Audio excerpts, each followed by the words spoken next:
तो आप कहेंगे महाराज जी यहाँ तो एक भी नदी नहीं दिख रही, फिर भी आप कह रहे संगम है। विचारणीय बात है।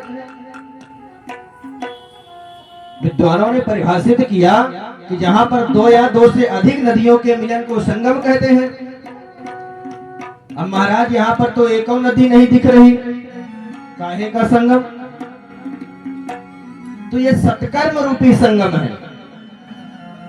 एक देखिए यज्ञ रूपी नदी प्रवाहित हो रही है, आइए गोता लगाइए, सुंदर भगवान का पूजन कीजिए, मन बने तो दो चार आहुति भी डालिए, इतने में संतुष्टि ना हो तो भगवान की परिक्रमा लगाइए। तो एक तो नदी ये हो गई, दूसरी कथा रूपी गंगा बह रही है। भागवत भागीरथी को भी तो भागवत को भी भागीरथी कहा गया, ये ज्ञान रूपी गंगा है। भाई बाहर की सफाई हो जाएगी ठीक है, लेकिन अंदर की सफाई ज्यादा जरूरी है। तो ये भागवत कथा क्या करती है, भगवत चरित्र क्या करता है, अंदर की सफाई करता है। ये दूसरी गंगा हो गई, दूसरी नदी हो गई। अब तीसरी नदी भी बह रही है। रात में भगवान की लीला। तो यह जो आपका स्थान है ना, ये डढ़िया ग्राम सभा नहीं रहा है।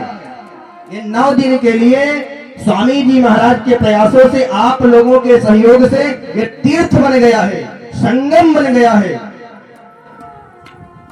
यहाँ पर 33 कोटि देवी देवता विद्यमान हो चुके हैं।